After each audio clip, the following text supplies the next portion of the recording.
मंदिरामध्ये काँग्रेस पक्षाच्या वतीने प्रभू श्रीरामांच्या प्रतिमेसह एक आंदोलन करण्यात आलेलं आहे, ज्यामध्ये लिहिलेलं आहे मर्यादा पुरुषोत्तम प्रभू श्रीराम नावाच्या लूट करणाऱ्यांवर त्यांना सद्बुद्धी द्या, अशा पद्धतीचं बॅनर लावून आज एक आंदोलन करीत शहर पोलीस ठाण्यामध्ये इतिहास काँग्रेस पदाधिकारी उपस्थित आहे। काय नेमकं कारण आहे, कसल्या प्रकारचं आंदोलन आहे, काय माहिती सांगाल? प्रभू श्रीरामांचं मंदिर जे सगळ्यांचं प्रतीक आहे, अयोध्येमध्ये आहे आणि ज्या पद्धतीने त्या ठिकाणी शेकडो कोटी रुपयांचा अपार झाला लूट करण्यात आली।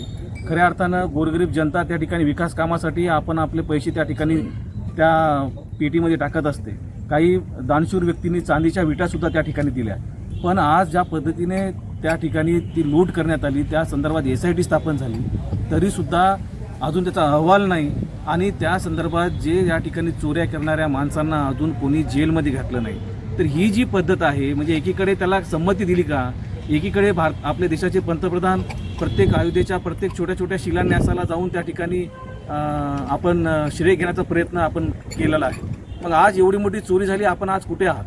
आज आपण त्या अयोध्येला आज आपण अयोध्येच्या श्रीरामाच्या प्रभूच्या तिथं जायला पाहिजे होतं आणि त्या ठिकाणी याच्यावर कारवाईच्या संदर्भात आपले पुढाकार त्या ठिकाणी राहायला पाहिजे होता। पण दुर्दैव एवढं आहे की या ठिकाणी हे शासनकर्ते हे आज एकही शब्द बोलायला तयार नाहीत। जनतेच्या पैशाची लूट, कोट्यावधी रुपयाची लूट झाली, पण या माणसांचे डोळे उघडायला तयार नाही। त्यामुळे आज आम्ही काँग्रेस पक्षाच्या वतीनं यांना सद्बुद्धी मिळायला पाहिजे आणि दोषींवर कारवाई व्हायला पाहिजे आणि त्या पद्धतीने आम्ही रीतसर तक्रार या ठिकाणी दाखल केलेली आहे। श्रीराम मंदिरामध्ये जे अपहार झालेला आहे त्याला आता महिना उलटूनही कुठल्याही प्रकारची कारवाई होत नाहीये, काय म्हणतात? म्हणजे सर्वसामान्य जनतेच्या मनात असा रोष आहे की कदाचित हेच मोठे लीडर त्या चोरीच्या मागत नाहीत का? कारण की हे त्याच्यावर काय करत आहेत की बाबा त्या लोकांना आता सध्या सूट देत आहेत, मूक संमती देत आहेत, म्हणजे याचा अर्थ हे माल त्यांच्याच घरी जात आहे का, असं सुद्धा सर्व जनतेमध्ये चर्चा आहे।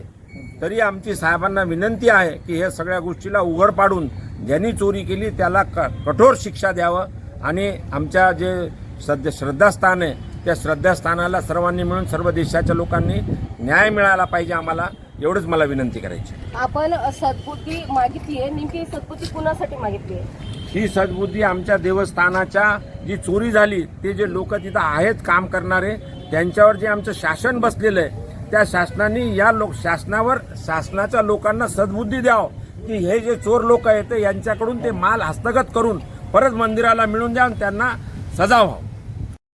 निश्चितच इथे जे जनतेचं आहे, भक्तांच्या आहे, जे श्रद्धेची चोरी झालेली आहे आणि लवकरात लवकर त्यांच्यावर कठोर कारवाई करण्यात यावी या मागणीसाठी आज काँग्रेसचे पदाधिकारी, जिल्हाध्यक्ष हे इथे उपस्थित आहे आणि लवकरात लवकर या गुन्हेगारांवर कारवाई करून या समोर आणण्यात यावे या मागणीसोबतच आज काँग्रेसच्या पदाधिकाऱ्यांनी इथे आज आंदोलन केलेलं आहे। मराठीसाठी हिंगोली जिल्हा प्रतिनिधी